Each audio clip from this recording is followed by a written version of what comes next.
tunajiweka kwa ajili ya kwenda kusikiliza maneno yako tena yakiwa katika mwisho wa mwaka 2025 katika wiki yetu ya mwisho kumaliza mwaka. Tumeliweka juma hili mbele zako litujalie kuyajua mapenzi yako katika nyakati zinazokuja.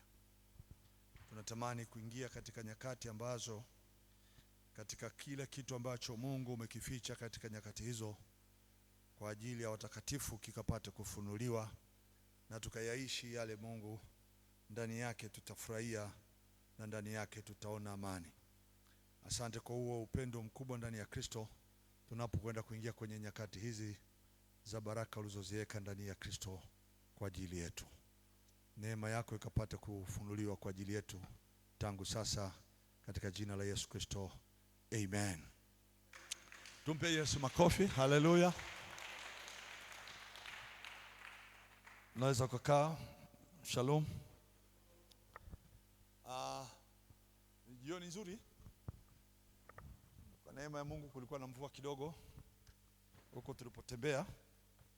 Tumefika hapa tumekuta mvua hamna. Ni jioni ya baraka. Bwana Yesu asifiwe. Tunaenda kujifunza kitu kitakachotuwezesha kuingia katika mwaka 2026 ili tuende tukayaone Mungu atakayetupa.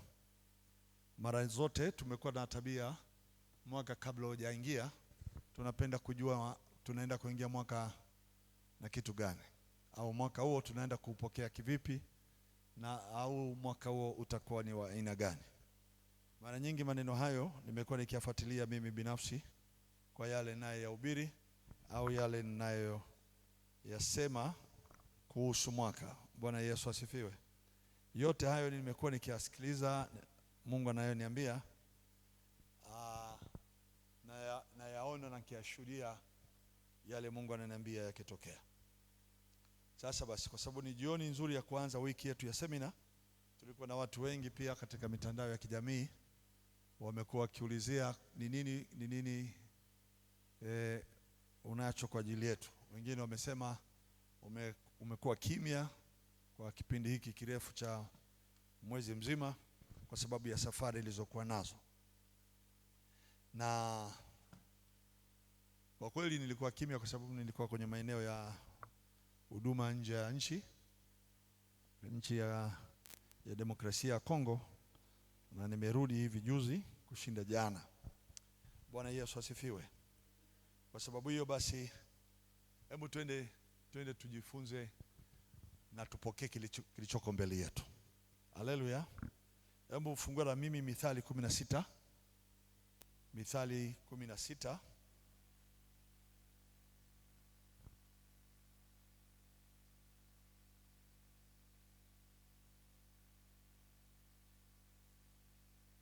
Mithali 16.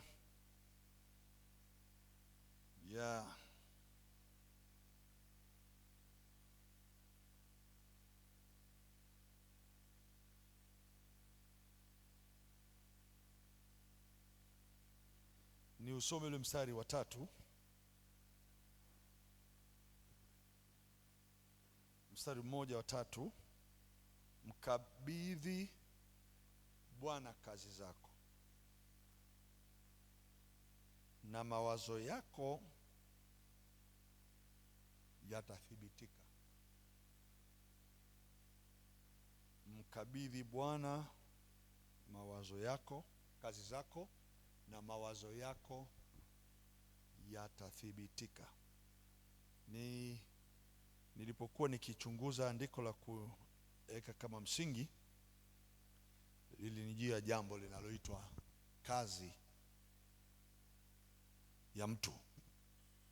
Haleluya.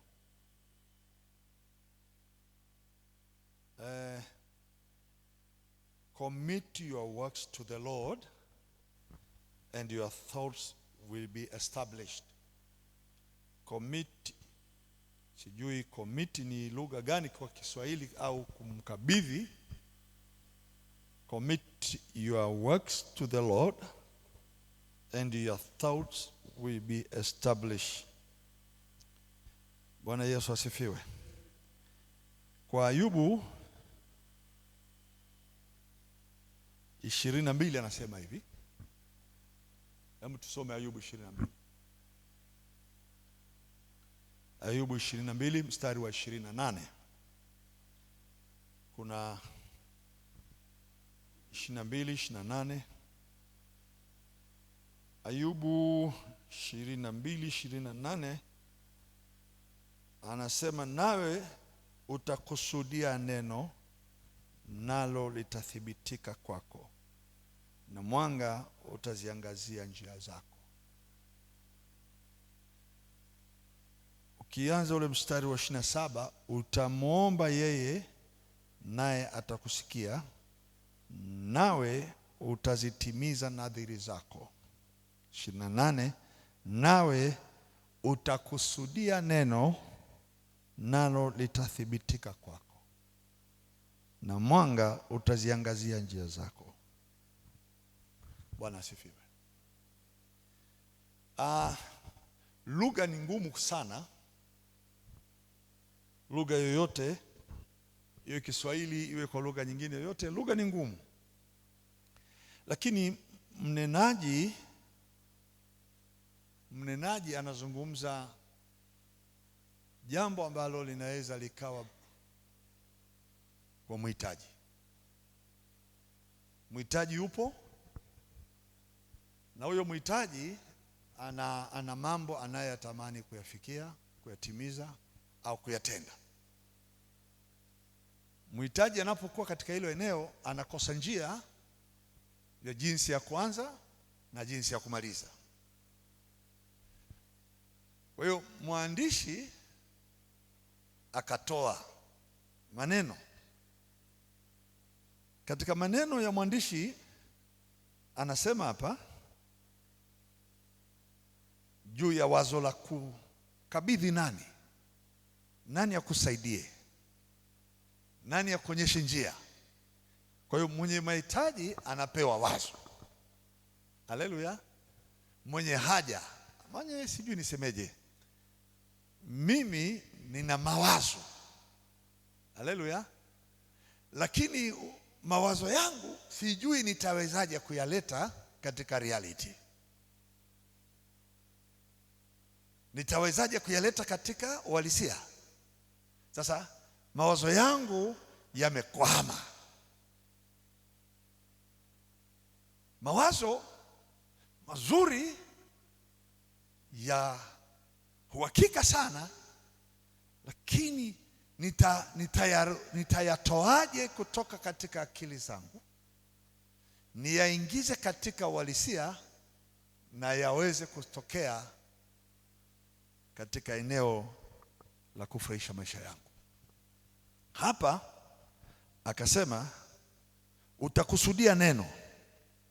Kwenye 27 anasema utamwomba yeye Mungu, naye atakusikia, nawe atazitimiza nadhiri zako.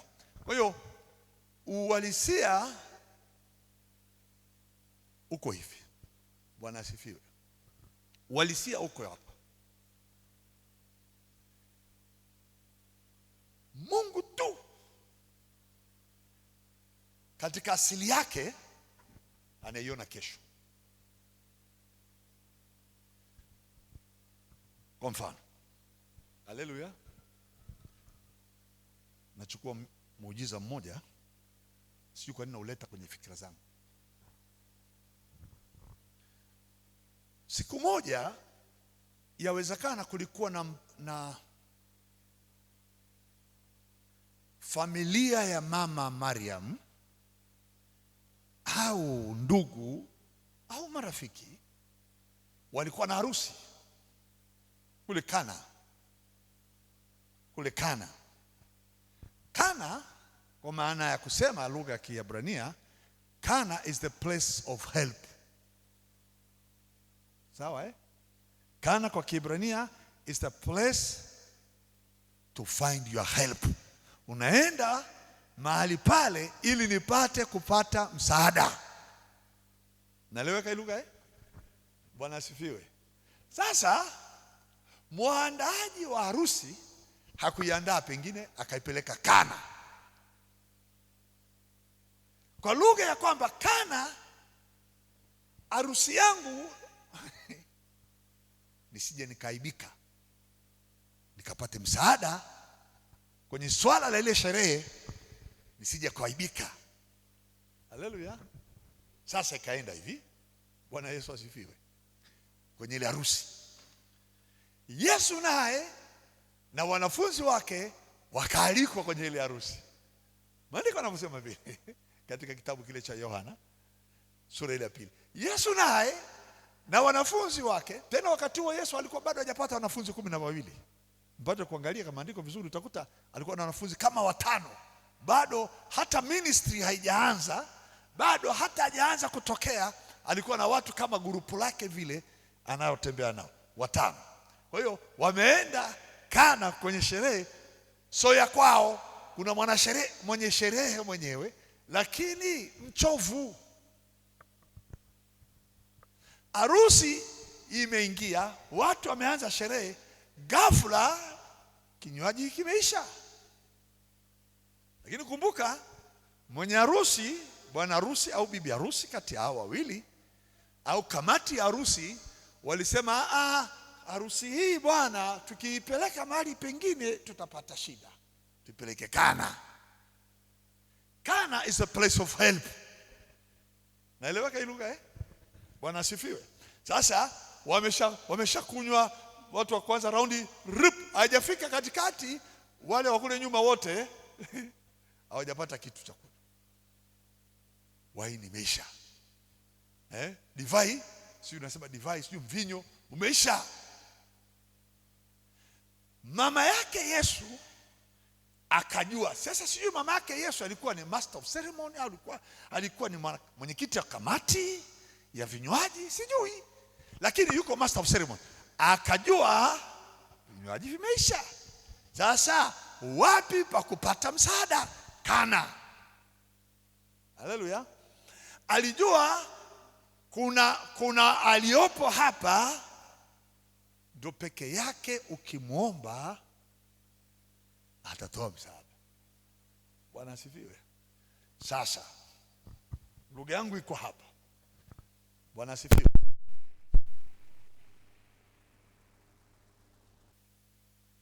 Wana wa Mungu, naomba tunaingia mwaka 2025. Tusipokimbilia mahali panaitwa Kana, the place of help, mawazo yetu hayatathibitika, mipango yetu haitatimia, malengo tulionayo hayatatokea. Hii ndio maana. Kwa hiyo tunapeleka ndoa zetu, tunapeleka watoto wetu, tunapeleka kazi zetu, tunapeleka biashara zetu Kana. Tunapeleka wapi? Kana. Huko kitaeleweka. Tukipeleka pengine hakuna mtu atakayetusaidia. Sasa kumbuka, siku ile sherehe inafanyika, Yesu kalenda yake haimruhusu kufanya chochote. Lakini kwa sababu ameenda Kana, lazima majibu yatokee. Tunaenda sawa sawa. Muujiza wa Kana haukuwepo kwa sababu Yesu anataka. Hakutaka kufanya muujiza kwa sababu alikuwa nje ya majira ya kuanza huduma.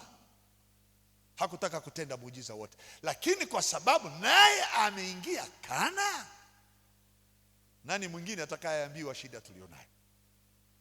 Angekutwa Nazareti, Yesu asingefanya chochote. Angekutwa Galilaya kule, Yesu asinge. Alafu uwezi amini, Kana na Galilaya ni kilomita 6.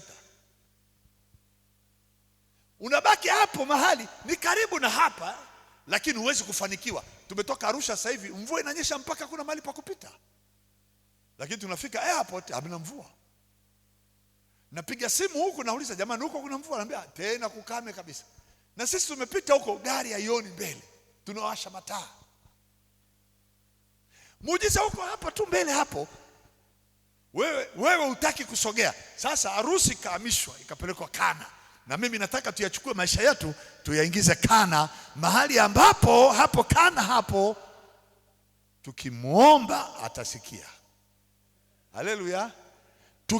Tukiyaweka mawazo yetu kwake, atayathibitisha, atayatenda, atayafanya, yatakuja kutokea katika reality. Sasa 2026 ni mwaka wa kusogea kana, kusogelea mahali msaada wetu ulipo. Sema amen, amen. Bwana Yesu asifiwe. Naeleweka hii lugha eh? Hebu piga kelele, sema amen. Sema kwa sauti amen. Sasa anazungumza, anasema hivi, mama yake Yesu akamwendea akamwambia, divai imeisha. Alipokuja nikwambie, wanywaji wa divai waliokunywa wa kwanza ni wale wa main table. Kwa sehemu kubwa ya walikwa wanangojea kreti ipite ya divai hakuna. Sasa cha ajabu ni hiki. Haleluya. Bwana asifiwe. Wahitaji ni wengi kuliko suppliers. Cha kutoa ni kidogo kulingana na wapokeaji. Uhitaji ni mkubwa, lakini kilichoko mkononi ni kidogo. Na nisikilize Sijui kama mnaiona hiyo picha. Nani anaona hiyo picha? Okay. Nina 10,000 lakini shida nilionayo ni ya laki. Si sawa? Kwa hiyo nikisema nitumie 10,000 haitafanya lolote. Sasa zimeletwa kreti za divai. Waliofika harusini wamekuja wengi kuliko kinywaji chenyewe. Sasa yuko mmoja hapa, the helper. Yuko hapa. Mama akapiga jicho, yuko wapi? Akaambia yule pale amesimama anaongea na fulani. Akamsogelea. Akaambia njoo pembeni tuongee. Divai imeisha. Akaambia mama, nina nini nawe? Wakati wangu bado. Akaambia mimi sijui. Hapa tuko Kana. Hapa ni mahali pa msaada. Haleluya. Hapa ni mahali lolote lazima lifanyike. Lolote. Hapa kuna kukwama. Hapa sio pa kucheleweshwa. Hapa ni mahali pa muujiza lazima utokee. Hapa ni mahali pa majibu lazima. Hapa. Kana hii haitoki kitu hapa bila kutibiwa. Mgonjwa haruhusiwi kulala kitandani hapa. Lazima hapa. Mama alipopata ile majibu akasema, majira, sisi hatuzungumzii majira. Tunachozungumzia divai imeisha. Amen. Hatuzungumzii wakati wako. Wewe ni yeye yule jana leo na sisi hatuzungumzii majira ya kibinadamu. Hatuko kwenye eneo la kibinadamu. Kama ungelikuwa kule Filipo, kama ungelikuwepo kule katika mji sijui wa nani, hapa upo mahali pa place of help. Umejileta hapa utamaliza kesi. Mama kaondoka, kawafuata wale wahudumu. Wahudumu ni watendakazi waliopewa kazi kushughulikia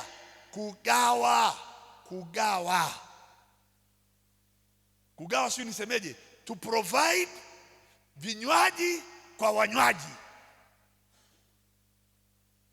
Hawa wakipita kwenye mtaa wa kiti cha karibu na bwana harusi wanaachaga kitu pale juu ya meza. Wakipita kwa baba mkwe wanaweka kitu pale. Wakipita kwa mama mkwe wanaweka kitu pale. Kwa mashemegi na mashangazi, hawa wamevaa vazi la wanaotoa service, huduma kwa walaji na wanywaji waalikwa katika harusi. Wanajulikana, samani weka pale. Wanaenda wanaweka. Na hawa mara nyingi hawaitwagi. Wanaangalia meza ni tupu, wamekunywa, wamemaliza, wanapeleka. Sasa Yesu ametulia, wakaja watu. Haleluya. Watu hawa wametoka kwa mama, mama amewaambia, nendeni mkamwambie. Msimwambie nendeni, mimi nishamwambia, lakini nendeni mkamfuate atakalo waambia. Ninyi msimwambie sahihi, mimi nimeshamwambia, lakini ameniambia kwamba wakati bado. Na mimi najua sio tatizo la wakati kwake, ni tatizo la mahali. Sasa yuko mahali ambapo hilo eneo ameliingia, lazima atafanya kitu nje ya wakati wake. nje ya majira ya Mungu aliyopanga. Mungu alikupangia utabarikiwa mwaka fulani, lakini sasa amejikuta ameingia kwenye eneo hawezi kukwepa. Atavunja taratibu za wakati, atafanya kitu nje ya wakati, atatenda nje ya majira, atalazimu atimize haja yako, hata kama majira ya haja yako sio sawa upewe. Hii ndio ajabu ya Mungu. Sijui kama nimeeleweka hii lugha. Sasa 2026 ni majira ya kalenda ya Mungu kwa Wayahudi 200 ile 2:6 yanaita ni majira ya matendo ya neema juu ya neema. 2026 yanamaanisha hivi. Imeandikwa kwenye Zakaria si ngapi ile, talisimamisha jiwe litakuwa leo litaitwa si neema juu ya neema, taimba juu neema. Hiyo neema kule pale juu neema. Utakutana na Yohana kule na akasema kwenye sura ile ngapi? Neema, sura ya kwanza ile. Na amekuja na neema, huyo amekuja na neema. Maana yake hilo atakaposimama juu ya mlima, ule mlima atakaposimama, Yesu atakwea mahali, atainuliwa juu, alafu wakati huo atashushwa chini sana. Amen. Yani iko hivi, ngoja nikuonyeshe. Neema juu ya neema tafsiri yake ni hii. Haleluya. Neema juu ya neema tafsiri yake ni kubadilisha umbile la asili. Umesikia lugha eh? Kubadilisha. Ngoja nikuonyeshe maana. Neema juu ya neema ni kubadilisha umbile. Lugha umbile ni shape ya mimi ninaitwa fulani. Okay, mimi naitwa Abraham. Alafu Mungu anakuja anasema hutaitwa Abraham, utaitwa Abraham. Kiswahili tunasema Ibrahim. Yani tunakubadilisha sahihi umbile lako. Wewe hutaitwa tena Simeoni, utaitwa Kefa. Unaelewa eh? Alafu Mungu anakuja anabadilisha umbile lake, anakuwa anaitwa neno akawa mwili. Ile neno akawa mwili, akashuka chini sana, akahudumia watu, akawa mhudumu. Hajawahi kutokea. Yani eti Mungu akawasafisha watu miguu, akawa mhudumu. Wewe si mnaniita mimi bwana sasa mimi nawaosha miguu. Biblia inasema akaacha ule utukufu, akachukua namna mtumwa. Hiyo ndio inaitwa neema juu ya neema. Asipoingia kwenye hilo eneo hawezi akakuhudumia. Akibaki Mungu wa neema peke yake hawezi akakuhudumia. Lakini akiingia kwenye neema juu ya neema, hapo sasa kuna majukumu anafanya nje ya taratibu zake. 2026 mpango wangu, mawazo yangu, maombi yangu, malengo yangu, my plans, he will establish. Atayatimiza, atayatengemeza, atayatenda, atayarudisha. Mambo ambayo yaliyoharibika atayaletea uzima, atarudisha uponyaji, atarudisha afya, atarudisha kilichoibiwa, atarudisha kilichokufa. Sema kwa sauti amen. 2026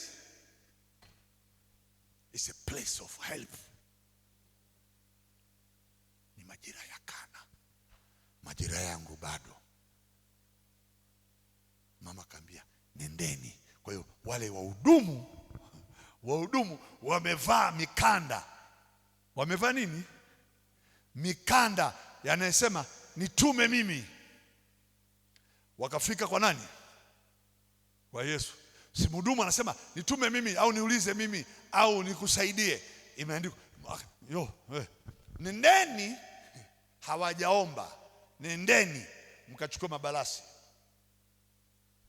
Mabalasi ni eneo la kutawadhia watu wanapoweka maji ya kutawadha kwa ajili ya shughuli zao za kawaida, zikiwa za kiibada, zikiwa za chakula. Kwa sababu kunawa ndio kutawadha. Kwa hiyo kutawadha sio kwenda ibadani peke yake. Kutawadha saa nyingine tunakula chakula tunanawa. Si sawa sawa Sema amen amen. Unafika nyumbani kwa mtu anakuosha miguu, anakupa heshima. Sasa zile taratibu za Kiyahudi Yesu akazichukua akazigeuza kuwa sherehe. Maji yakageuzwa kuwa divai. Akaenda nje. Sikiliza hii lugha. Akaenda kutenda kitu nje ya asili yake. Maji ambayo ni H20 sijui, amen, ya chemistry, hydrogen sijui nini, oxygen 2, ikageuzwa iwe kinywaji cha divai. Haleluya. Na katika composition ya kuwa divai, haleluya, elimu hiyo ilikuwa haiwezekaniki pasipo kutengeneza kutoka kwenye mti na kutoka kwenye nini na kufanya hivi iwe divai. Akavunja zile taratibu za kutengeneza kutoka kwenye mti, akazigeuza kuwa katika ndani ya maji. Kila kilichokuwa hakipo kikawepo ndani ya maji. Na mimi nataka nikwambie, haitaji composition ya akili ya kibinadamu ili Mungu atengeneze muujiza wako. Atafanya muujiza bila kutumia taratibu za akili ya kibinadamu.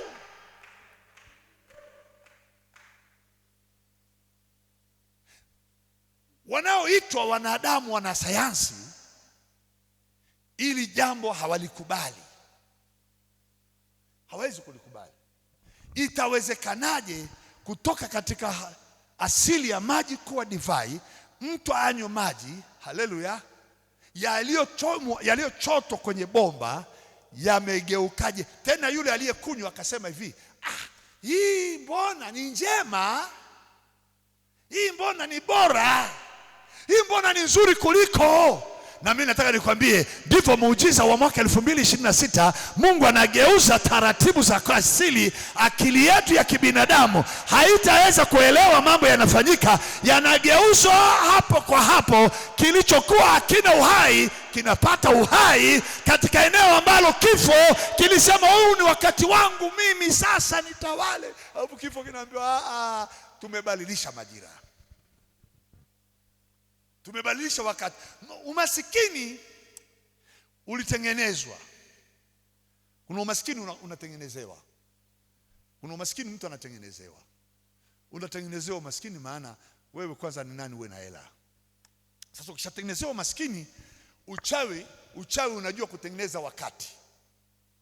Uchawi unaweza kutengeneza wakati huyu mtu katika majira ya kutafuta kwake asifanikiwe.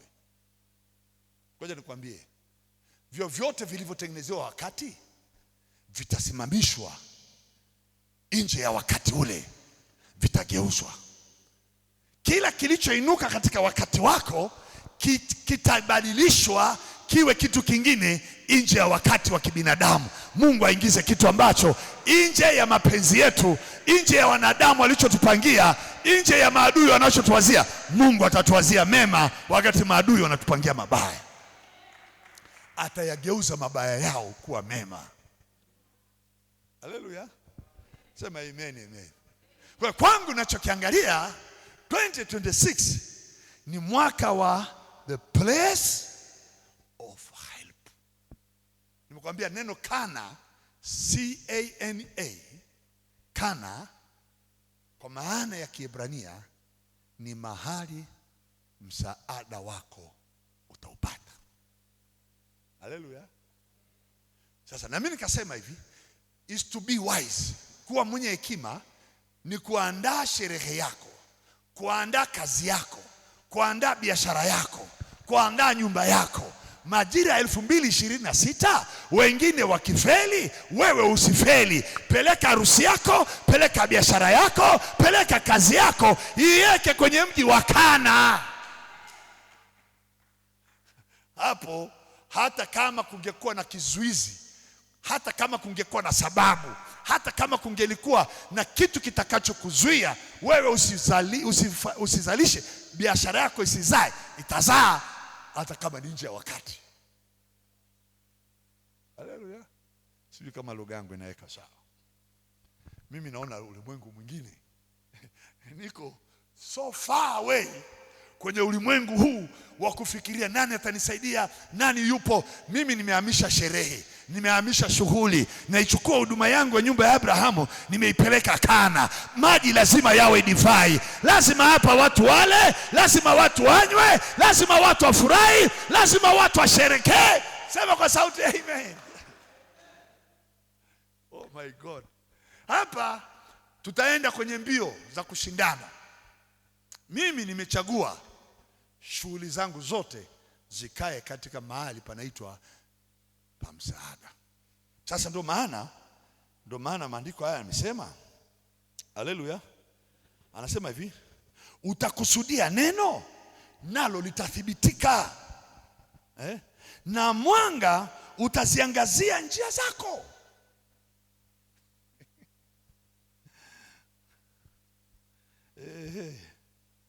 Mstari wa 29 anasema kwenye Ayubu ile, na hapo watakapokuangusha utasema kuna kuinuka tena, naye mnyenyekevu Mungu atamwokoa.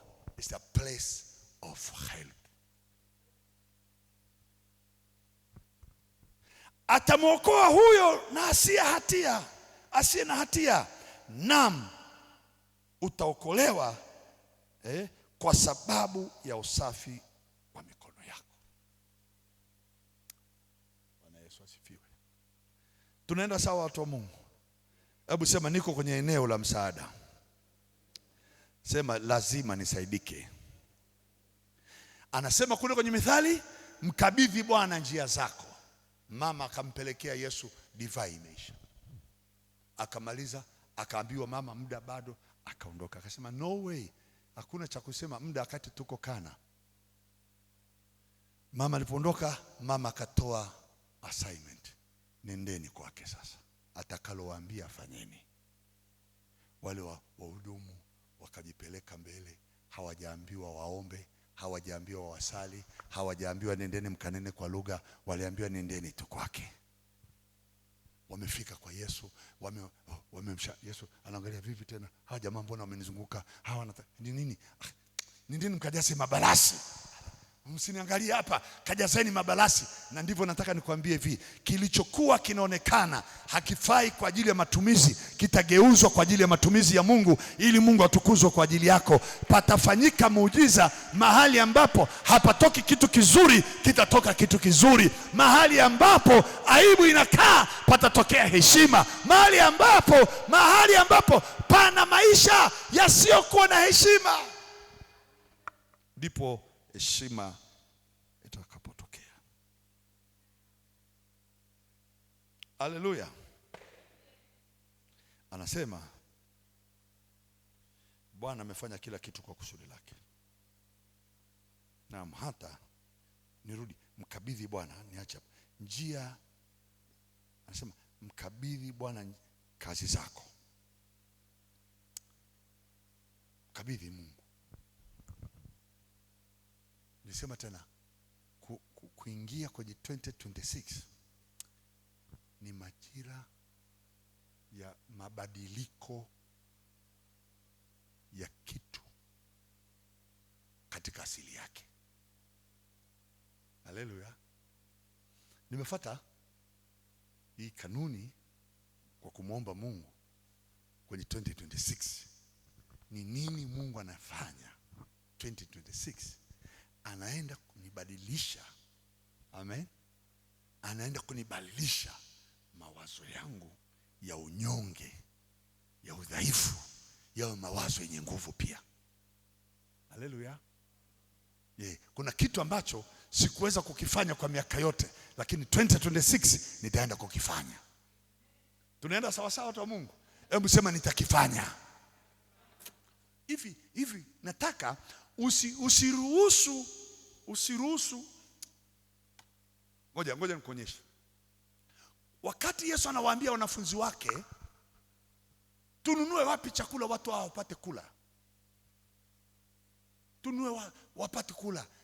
Hawa watu wana njaa, hao watu wanatakiwa kula, lakini ni wapi tutaenda kununua? Amen. Linakuja wazo, ni wapi tutaenda kununua, sio ni wapi tutaenda kupata pesa. Haipo hiyo. Tunaenda sawa? Swala la kupata pesa sio shida. Swala la kiwango cha pesa kiasi gani tuwe nacho watu wale, hilo sio tatizo. Tuulize ni wapi matumizi ya pesa tuyapeleke. Mmenisikia hiyo lugha? Hamjanielewa? Mngenielewa mkishangilia, kwa sababu kila akili ufikiria ni wapi pa kupata pesa. Hapo ndipo mwanadamu anapowaza. Lakini Mungu hawazi mahali pa kupata pesa ili akubariki wewe. Anawaza katika wewe unayeniona, ndani yako kunao viwango vya kila uhitaji zaidi ya kile unachokihitaji wewe, mpaka wale walioko nje na wewe. Ndani yako kuna vitu. Mwangalie jirani yako, mwambie wewe ndo balasi la maji. Yani tukikutazama tutajua ni yale maji ya kuosha miguu, ni yale maji ya kutawaza, lakini kumbe ndani yako kuna kizuri kuliko maji ya kuosha miguu. Wanafunzi wanawaza, sisi tutawezaje kupata kiwango cha pesa tupate kuwanunulia watu hawa maelfu ya chakula? Hawana habari ndani yao kuna uwezo mkubwa. Ukiruhusiwa, hawa watu watakula na kitabaki. Tujione tofauti 2026. Haleluya. It's a grace, neema juu ya neema. Ni badiliko la asili kwenda kwenye badiliko lingine. Tunaenda sawa eh? Lichukulie ile la Abrahamu niliyokuambia mwanzo. Miaka 90 Mungu bado anamwambia utapata mtoto. Miaka 95 Abrahamu bado anaambiwa utapata hivi. Wewe kwa asili hii niliyofikia hapa, jamani, tusifanye mchezo. Sara huyu mwanamke, kwa asili ile ya mwanamke anaambiwa utazaa. Haiwezekani. Sasa Mungu akiamua kukutumia wewe, hata akili yako haitaelewa. Haleluya. Mimi natamani iwe hivi. Sema amen, amen. Kilichoko 2026 ambacho hujawahi kukifikiria kwamba kinawezekana ni kuruhusu. Ulishindwa mwaka 2025, 24 iliyopita, mwaka 2023, miaka 10 iliyopita. Bado unapambana na kitu kimoja. Unawaza kitu kimoja. Yani mpaka umefunga na kuomba, unawaza kulitenda jambo. Unaliwazia jambo hilo. Lakini acha nikwambie, 2026 tunaanza, ni mwaka wa kwenda Kana. Haleluya. Tunaenda wapi? Ukienda kwenye ile Yohana hiyo 6 niliyowaambia, ya wakati wanalisha watu 5,000 mikate, walikuwa Kana.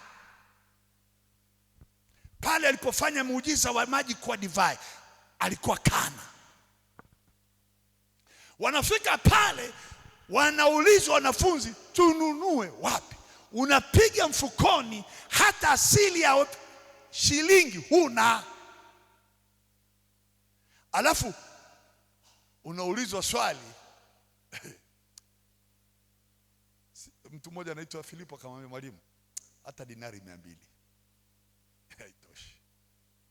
Ukiuliza kiwango tulichonacho mwalimu, dinari 200 inatutosha sisi 4 5. Lakini kutuambia watu 100 200, na hawa watu ni zaidi ya 10,000 hawa, mwalimu, hilo jambo haliwezekani. Ngoja nikwambie, Mungu haangalii tuna kiwango gani mfukoni, anaangalia kilichoko humu ndani kikubwa kuliko fedha na dhahabu. Mawazo yetu atayathibitisha. Sema amen, amen. Nataka 2026 miezi mitatu ya kwanza, January, February na March, miezi mitatu ya awali, kila atakaye kuona ajue katika maisha yako kuna kitu kimeshatokea. Kuna umbo jipya lingine, kuna asili nyingine, kuna mtu mwingine, kuna kazi nyingine, kuna biashara nyingine, kuna watu wengine wanafanya kazi kwa niaba yako. Mkuu wa meza anapiga hivi kombe kwenye balasi, haulizi mbona mmeleta kwenye balasi. Haleluya. Sema amen, amen. Haulizi mbona mmeleta divai kwenye ya kutawazia. Nakwambia hivi, sura ya wewe ya nje ya kuonekana unadharauliwa haitaonekana wakati kuna kitu kilicho chema ndani yako. Kilichoko chema ndani yako kitafuta kinachotamkwa kwamba umezaliwa nacho, uliumbwa wa aina hiyo, ulitokea kwa wazazi wa aina gani, kinafunikwa hicho, kinatokea kitu kingine. Hata kile cha nje kilichokuwa kinadharauliwa kitapewa heshima kwenda mbele kwa master of ceremony. Mungu haangalii historia yangu, anabadilisha historia ya mtu. Haleluya. Hata alipokuwa tena kule Kana, alipofanya muujiza wa maji kuwa divai, akageuza njaa ya watu 5,000, njaa, uhitaji haleluya, ya watu wanaume wapata 5,000, akaigeuza njaa iwe shibe. Akageuza umasikini uwe utele. Akageuza aibu iwe heshima. Na mimi naona grace upon grace, Mungu anaenda kutokea 2026 nje ya majira ya mambo tunayotazamia. Anaenda fanya jambo ambalo halijawahi kufanyika, anaenda kutenda jambo ambalo halijawahi kulitenda, anaenda kuingia kwenye majira ambayo hata wewe mwenyewe hautaelewa ameanzaje, anamalizaje. Hiyo tu. Grace upon neema juu ya neema. Ninamkabidhi Mungu njia zangu. Bwana asifiwe. Ninamkabidhi kazi zangu, namkabidhi watoto wangu, nakabidhi elimu yao, nakabidhi biashara zao, nakabidhi alafu unaondoka. Wewe kabidhi, enda. Mkabidhi, nenda. Haleluya. Sema amen, amen. Wewe mkabidhi, nenda. Alafu yeye anajua 1 + 1 + 1 + 1 ziko tungapi. Mimi sijui. Jinsi maji yatakavyogeuzwa, yatageuzwaje, yatakuwaje, hiyo mimi sijui. Mama alishamkabidhi Yesu hitaji lake. Divai hamna, sijui mambo mengine, akaondoka. Haleluya. Sasa hiyo ndio ile asili ya Mungu akavaa mwili.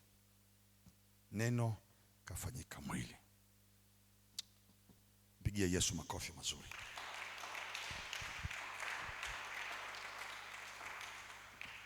Haleluya. Niko sawa sana wewe?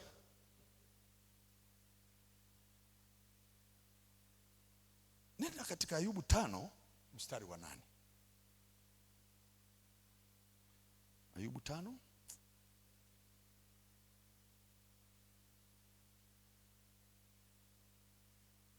Bwana Yesu asifiwe. Tunaenda pamoja? Si tunamaliza?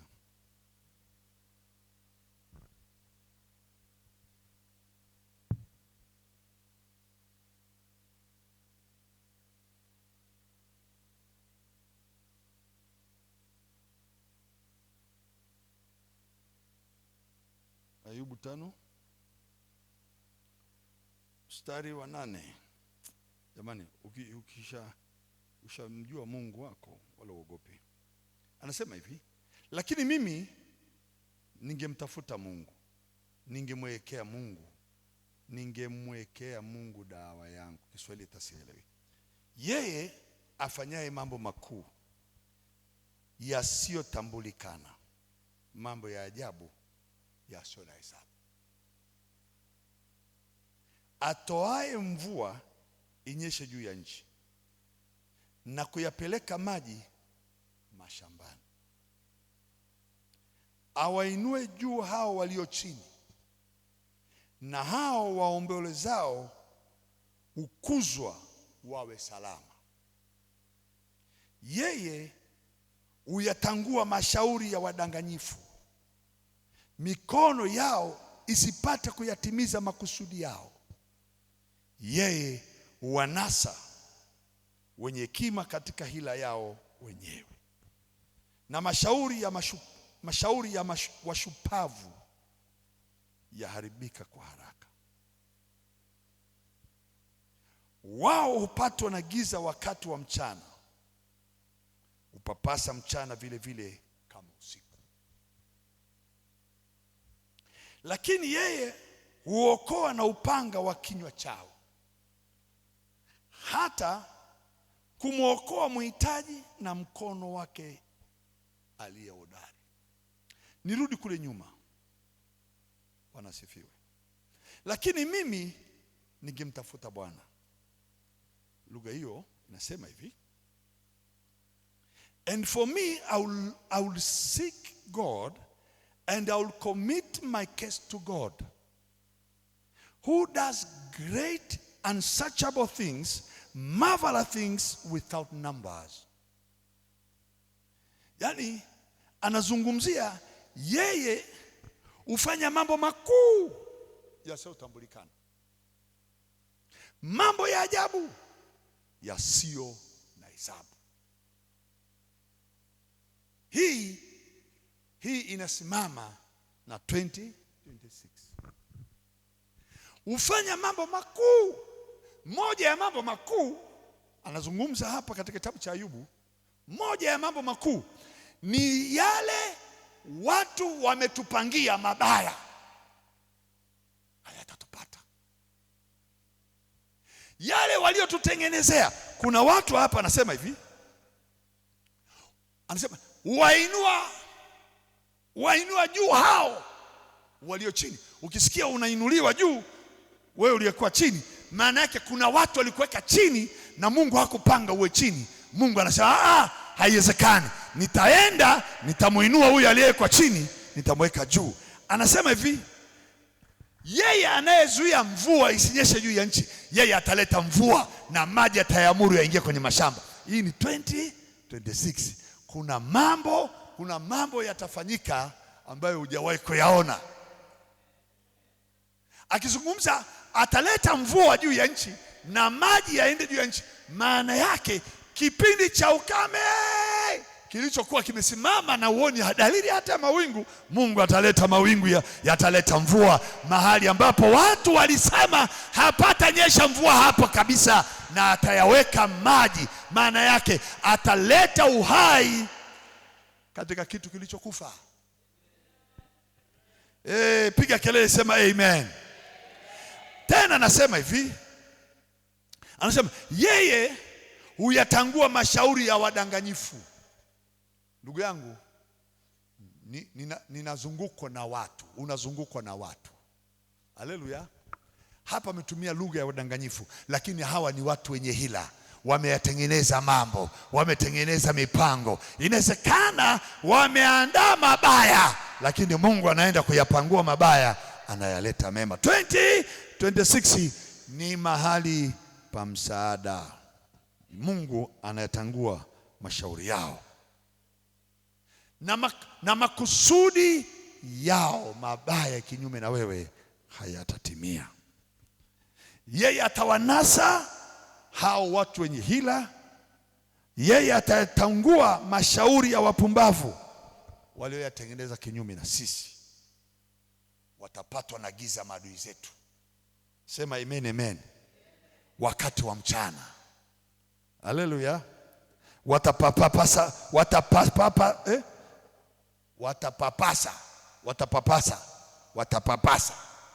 Kiswahili kigumu, watapapasa. Halo? Watapapasa. Miguu yao itapita kwenye utelezi. Pigia Yesu makofi mazuri kabisa. Mungu atatuondoa katika mitego waliotutegea na makali ya upanga wa vinywa vyao. Hawatatuweza. Huyu ni mmoja katika muujiza. Muda wangu umeshaisha. Nazo saa zimekimbia. Tusimame. Bwana Yesu, asante kwa ajili ya kipindi hiki cha kwanza cha wiki ya kumaliza mwaka. Tuingie hapo kwenye mwaka mpya. Tuingie hapo katika tarehe za kufurahi. Tuingie hapo katika nyakati za msaada. Tuingie hapo kwenye nyakati za kuinuliwa. Tuingie hapo kwenye nyakati za majibu. Tunapoingia kwenye majira ya kukaa patakatifu pako katika enzi yako na nguvu na utawala wako. Mahali ambapo maadui mikono yao haitatufikia. Mahali ambapo mitego yao haitatukamata. Mahali ambapo mawe ya kujikoa hayatakuwepo mbele yetu. Mahali ambapo maadui zetu tawaibisha mbele yetu. Wanaokuja kwa njia moja wakikimbia mbele yetu kwa njia saba. 2026 ni miaka yetu ya baraka, ni wakati wetu wa msaada katika jina la Yesu. Amen. Pigia Yesu makofi mazuri. Nimemaliza. Naomba kikapu cha matoleo. Twende tumpe Mungu matoleo yetu, twende nyumbani. Jamani Mungu